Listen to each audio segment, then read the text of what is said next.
I don't speak for Slayer. They do their thing. Nobody speaks for Slayer but Slayer! People ask me, what are two really significant moments? And I always tell two stories. First is the first time we played CBGB, which blew my mind because that's the birthplace of fucking punk rock. And I thought, this is as big as it's gonna go. The second time that I was like really blown away on stage, like had a super impactful moment, is Slayer. The first time we went to the United Kingdom, first time I'd been there, Slayer flew us to London to play 2 sold-out shows at the London Astoria. They did the entirety of Rain and Blood, and we were the only opening act. Main support for Slayer, only support for Slayer, and sold out both nights. Thousands of kids. Some of them actually knew our lyrics. I'm like, holy shit, they know our music in England. I'm on stage, I remember, I believe it was the second night, and I look over and I see Kerry King standing on stage right, and he's got a bottle of Jaeger, and there's a shot right there if I want it. And I'm like, I am in England playing with Slayer, and there's their guitar player, and I can have a shot if I want. And I'm like, and I'm actually getting paid a little bit of money to do this.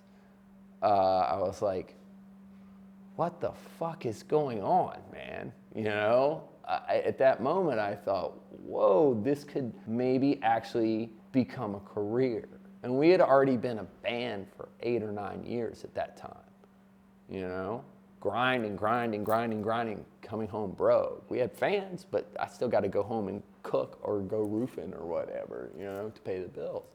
So that moment, being on stage with Slayer, was so important for me in my professional career and what turned into my professional career. And then we've wound up doing several tours with them over the years. And it's just awesome, you know. Friends with not just the band, but their crew.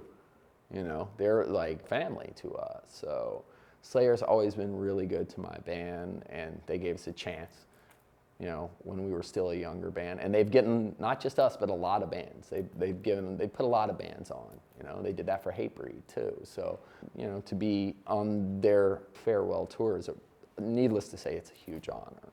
I have a secret about Slayer that I don't know if some other people know. They're human beings. They've been doing this for 30 fucking years, man. You know, their first tour was in a Camaro. They have more than put in the time. To me, as an outsider looking at it, it's like, dude, they have a 30-year career, man. Most bands, even bands with record deals, don't make it 5 fucking years. These guys have been doing it so long, and they've always maintained their Slayerness. There's really no other word for it. They are fucking Slayer. They've never been anything other than what they are. And Slayer's put in the time, and for them to go out now while they're still able to play shows, sound good. Tom still sounds good, you know, his voice hasn't abandoned him. Nobody's unable to play guitar, you know, because you hear stories about that, bands that have to stop because members are physically unable to do it. For them to stop while they're still physically capable of doing this and do it on their own terms, they're going out on top.